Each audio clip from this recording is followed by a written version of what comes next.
Ladies and gentlemen, boys and girls, children of all ages, welcome back to Go Giants episode 10. I'm your host, Mr. Mini Guy, and what great way to start off episode 10 with the Giants' first win of this season, where they beat the Redskins at MetLife Stadium in East Rutherford, New Jersey. So in today's show, I'm going to take you through the recap of the game, some statistics, and the standings. So without further ado, let's go ahead and get into it.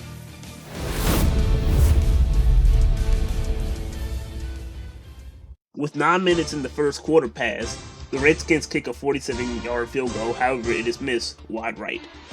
The Giants then drop the ball down the field, however they have to settle for a 33-yard field goal, which they make, making the score 3-0 Giants. With around 2:40 left to go in the first quarter, Kyle Allen throws a pass, however it is intercepted by cornerback James Bradbury. The Giants then capitalize off of this interception, with Daniel Jones throwing a touchdown to Darius Slayton, making the score 10-0 Giants. The Redskins then drive the ball down the field, kicking a 35-yard field goal, making the score 3-10 Giants. With 10:50 left to go in the second quarter, Daniel Jones fakes the ball and keeps it running it for himself, picking up a good amount of yards, running for over 50 yards before getting brought down. After the run, the Giants kick a 20-yard field goal, making the score 3-13 Giants. At the end of the second quarter, Kyle Allen throws a touchdown pass to tight end Logan Ryan, making the score 10-13 Giants. The Giants then put together a good drive, however it is ended poorly when Daniel Jones throws an interception into the end zone. The Redskins then have a good drive but have to settle for a 28-yard field goal, making the score tied 13 apiece. And now we have to look at the game-saving play for the Giants. With Kyle Allen getting sacked, Tate Crowder picks up the ball and runs it back for a touchdown, making the score 20-13 Giants. After that, the Redskins drop the ball down the field, including Kyle Allen throwing a pass to Cam Sims, their wide receiver, which they end up scoring a touchdown, making the score 18-20 Giants. Most people consider this a controversial call. The Redskins then go for the 2 to try to win the game with 1 point with around 30 seconds left in the fourth quarter. However, the Giants defense is able to stop them, leading the Giants to win the game 19-20, because after this, the Redskins attempt an onside kick. However, the Giants recovered it. There are a couple of things I want to say. First of all, let's get to the good. The good is that Joe Judge and the New York Giants finally get their first win of the season, and we're not in fourth place in the NFC East anymore as the Redskins are, which I'll get to when I get to the standings. The bad news, however, is that Daniel Jones once again proves that he cannot make good decisions in big spots.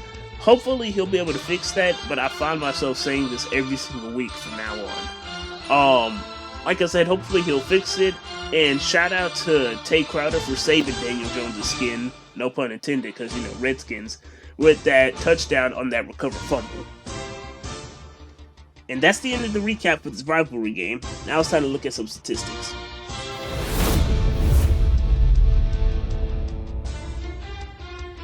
Daniel Jones has a pretty okay game, with completing 12 passes out of 19 attempts with a percentage of 63.2 for 112 yards with 1 touchdown, 1 interception, with a rating of 74.9 and taking 1 sack. Like I said, this was a pretty okay game by Daniel Jones. I do think he could have had a little bit more yards, but that's okay because he definitely made up for it in the running game, because Daniel Jones is probably our best rusher on this team right now. It's kind of crazy because he's a quarterback. But that 1 interception nearly cost us the game. So, you can't excuse that. You could argue whether that interception was out of bounds or not. I know that's something that people have been arguing. But other than that, I think this was a pretty okay game by Daniel Jones. Looking at Devontae Freeman, he really doesn't do anything in the receiving game, as he only completes 1 reception, losing 4 yards. Rushing, however, is a different story. Out of 18 rushes, he rushes for 61 yards with an average of 3.4 without scoring any touchdowns. This was also an okay game by Devontae Freeman, kind of like with Daniel Jones. I know I haven't put him on the statistics segment yet, but I just got to give a big shout out to James Bradbury, because even though I don't talk about him that much, he is possibly our best defensive player on this team right now with that 1 interception that he had, which ended up leading to a touchdown by Daniel Jones. And he had 3 tackles in the game, 1 solo tackle, and 2 assist tackles. And that's it for the statistics. Now it's time to look at some standings.